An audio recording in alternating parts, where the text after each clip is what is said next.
بسم اللہ الرحمن الرحیم۔ السلام علیکم ناظرین۔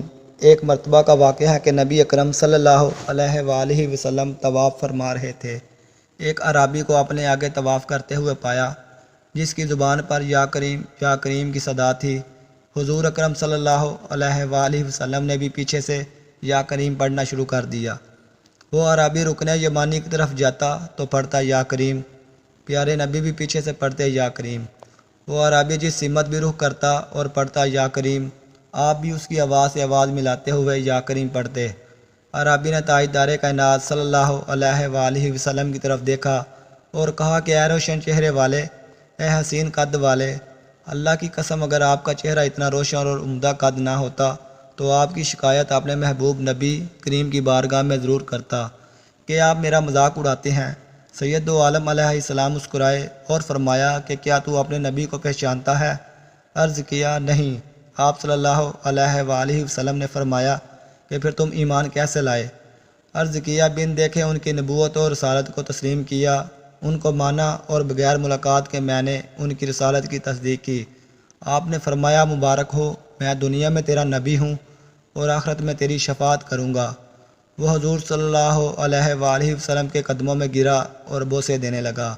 آپ نے فرمایا میرے ساتھ وہ معاملہ نہ کر جو اجمی لوگ اپنے بادشاہوں کے ساتھ کرتے ہیں۔ اللہ نے مجھے متکبر و جابر بنا کر نہیں بھیجا، بلکہ اللہ نے مجھے بشیر و نذیر بنا کر بھیجا ہے۔ راوی کہتے ہیں کہ اتنے میں جبریل علیہ السلام آئے اور عرض کیا کہ اللہ تعالیٰ نے آپ کو سلام فرمایا ہے اور فرماتا ہے کہ اس اعرابی کو بتا دیں کہ ہم اس کا حساب لیں گے۔ اعرابی نے کہا یا رسول اللہ صلی اللہ علیہ وآلہ وسلم، کیا اللہ میرا حساب لے گا؟ فرمایا ہاں، اگر وہ چاہے تو حساب لے گا۔ عرض کیا کہ اگر وہ میرا حساب لے گا تو میں بھی اس کا حساب لوں گا۔ آپ صلی اللہ علیہ وآلہ وسلم نے فرمایا کہ تو کس بات پر اللہ سے حساب لے گا؟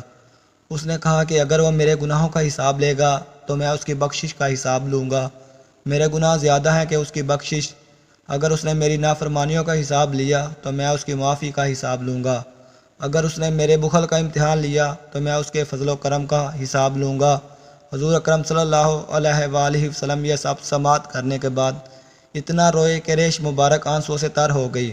پھر جبرائیل علیہ السلام آئے، عرض کیا اے اللہ کے رسول صلی اللہ علیہ وآلہ وسلم، اللہ سلام کہتا ہے اور فرماتا ہے کہ رونا کم کریں۔ آپ کے رونے نے فرشتوں کو تسبیح و تحلیل بلا دی ہے۔ اپنے امتی کو کہیں نہ وہ ہمارا حساب لے نہ ہم اس کا حساب لیں گے، اور اس کو خوشخبری سنا دے یہ جنت میں آپ کا ساتھی ہوگا۔ کیا عقل نے سمجھا ہے، کیا عشق نے جانا ہے، ان خاک نشینوں کی ٹھوکر میں زمانہ ہے۔ سبحان